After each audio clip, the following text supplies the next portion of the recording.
Estamos viviendo en tiempos de un capitalismo liberal totalmente salvaje, donde las prácticas extractivistas posibilitan el saqueo de los recursos naturales como los minerales, el agua, los hidrocarburos y los alimentos. Estos requieren una infraestructura colosal de base para construir carreteras, puentes, hidrovías y todas ellas requieren una fuente de energía.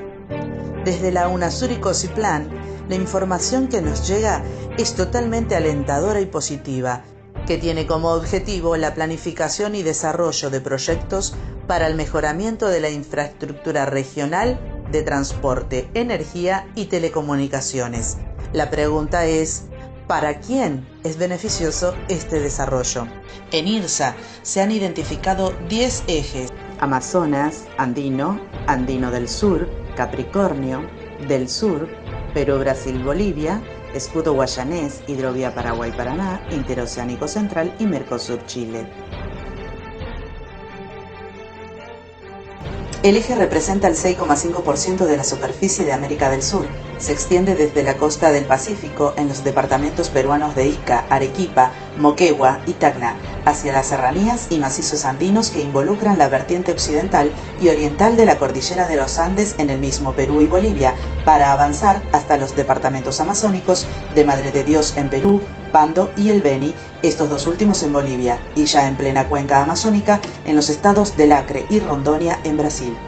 El área de influencia del Eje de Integración y Desarrollo de Perú, Brasil y Bolivia corresponden a un territorio de 1.159.504 km², que integran el 6,5% de la superficie del continente sudamericano. Este eje corresponde a un territorio de diversidad sociocultural, económica y ambiental, desde las costas del Pacífico en los departamentos peruanos hacia las serranías y macizos andinos que involucran la vertiente occidental y oriental de la cordillera de los Andes en el mismo Perú y Bolivia, para avanzar hacia los departamentos amazónicos en plena cuenca amazónicas en Brasil.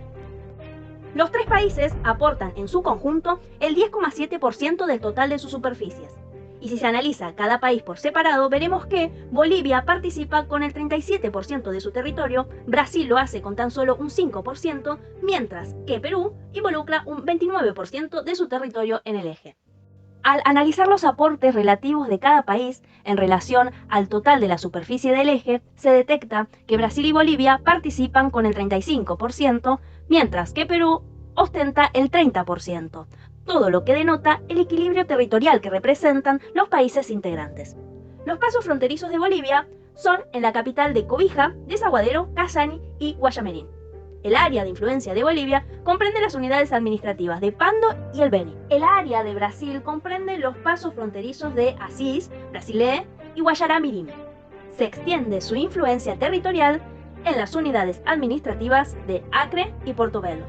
Estas pertenecen a la región del norte. Es la más extensa del estado, así como la región menos poblada.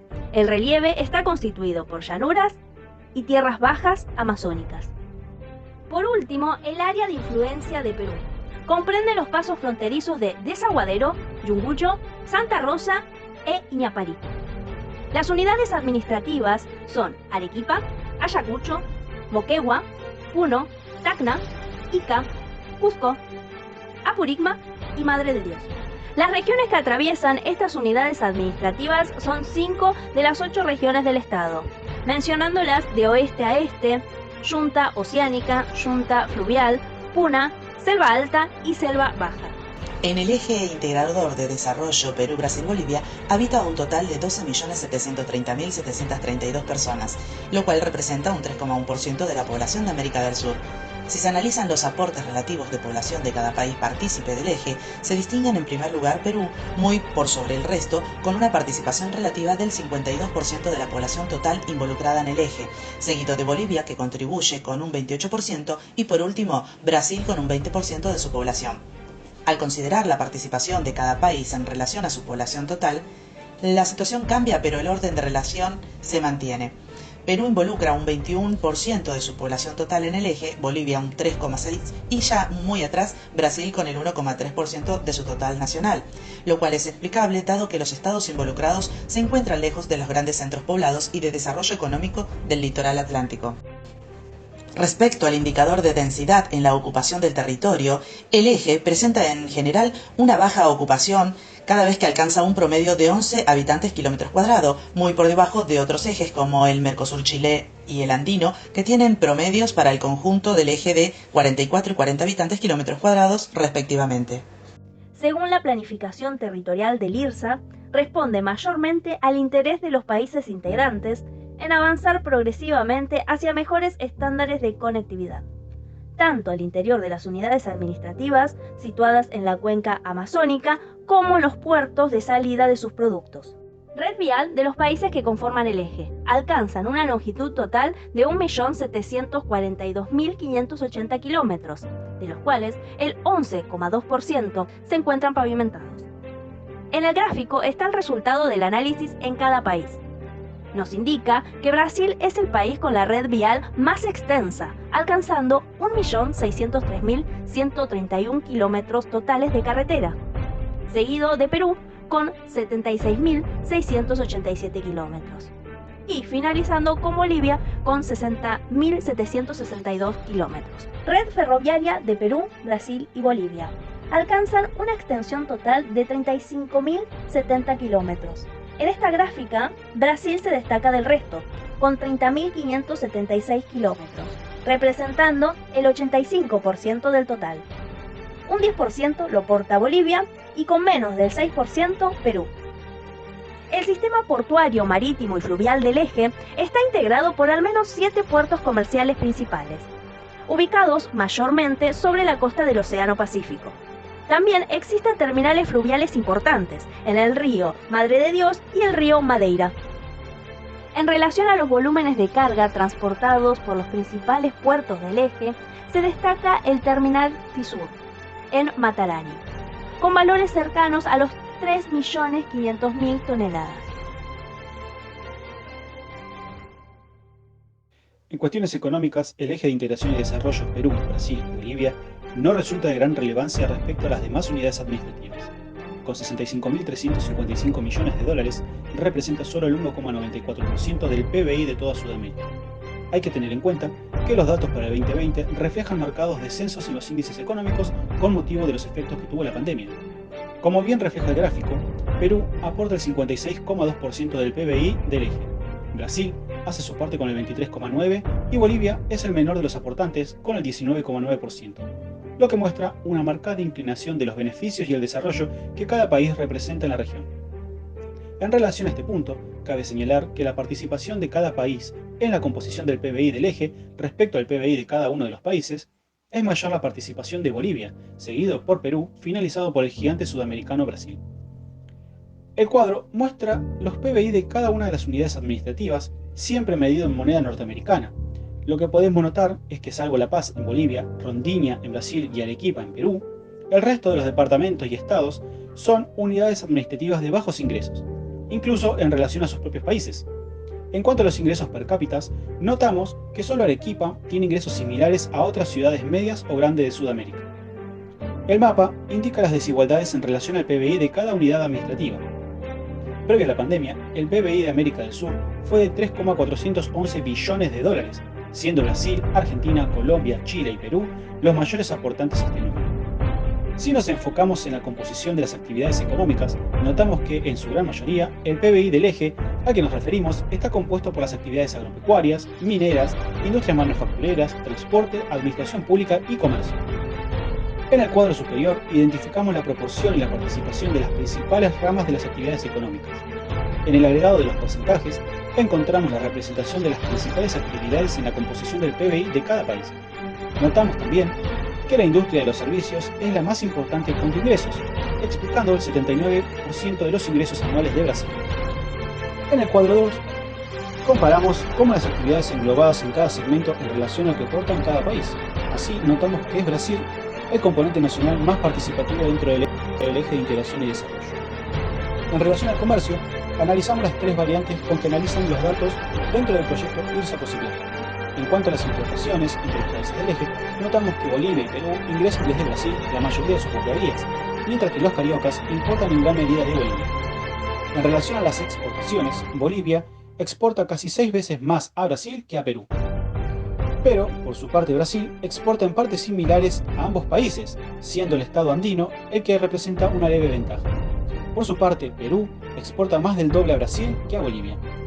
En este sentido, la balanza comercial arroja como referencia que Bolivia es el único de los 3 componentes del eje que tiene saldo favorable, mientras que los otros 2 miembros presentan déficit comerciales. Ahora, cuando analizamos brevemente los efectos de los índices de ingresos que tienen sobre cada una de las unidades administrativas, notamos que salvo los departamentos de Perú, el IDH es muy bajo en consideración a las principales ciudades del subcontinente, y del mundo inclusive. Aún así, dentro de sus propios países el panorama es muy contradictorio. Más de la mitad de las ciudades está con niveles de ingresos muy bajos e índices IDH por debajo de la media del continente. Para finalizar, el mapa muestra las unidades administrativas del eje Perú, Brasil y Bolivia, las marcadas diferencias entre sí, con una clara jerarquización entre cada una de las unidades administrativas. En el primero de los casos, por su cercanía a los puertos y la integración al comercio mundial, y en el segundo, por ser la capital de un país. Estamos hablando de Ica, Arequipa, Tasca y Moquegua en Perú, y La Paz en el Estado Plurinacional de Bolivia. La región que pertenece a nuestro eje, que agrupa al Estado Plurinacional de Bolivia, al Perú y al Brasil, experimenta en las últimas 2 décadas un proceso de reconversión de la infraestructura de transporte, comunicaciones y energía, que generó un cambio significativo en las relaciones de flujos regionales, buscando desarrollar el proyecto más ambicioso de interconexión física y el paradigma de integración más importante que haya visto en la historia de nuestra América del Sur.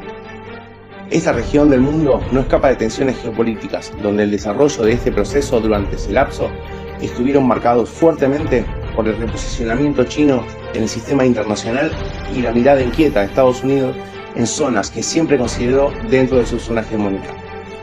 Este proyecto, promovido por instituciones financieras, pero que en su mayoría fueron ejecutados con financiamiento público, responde a una infraestructura verticalizada que responde a la demanda de agentes externos al propio territorio. Mientras Brasil pretende romper los obstáculos que le garanticen una salida del Pacífico para comerciar la producción industrial, agroindustrial y minera del país, emergen grandes ganadores como sus empresas transnacionales como Petrobras, Embraer, Bell y las gigantes conductoras como Odebrecht y Camargo, entre otras. Entonces la pregunta que nos formulamos es, ¿quiénes son los perdedores en estas relaciones de poder? Sin lugar a duda, corresponden a 132 unidades territoriales que constituyen el 22% del área total que en nuestro eje tienen algún grado de protección, alcanzando aproximadamente 253.000 kilómetros cuadrados, agrupando entre ellas 2 reservas de biosfera y 16 parques nacionales. Es realmente sustentable una cartera que cuenta con 26 proyectos divididos en 3 grupos y que representa un saqueo sistemático sobre América Latina y estas áreas protegidas. ¿No son acaso grandes perdedores de este proyecto aquellas comunidades originarias como por ejemplo los 37 pueblos originarios que alcanzan el 62% de la población de mayores de 15 años en Bolivia, las 600.000 personas en Brasil de comunidades autóctonas o los 60 pueblos originarios del Perú? ¿Acaso este saqueo sistemático no ocupa decididamente su espacio, privándolos de su naturaleza de ser? ¿Es realmente seductor una vida capitalista que ellos no desean, a costa de la destrucción del medio ambiente y de la vida como ellos la conocen?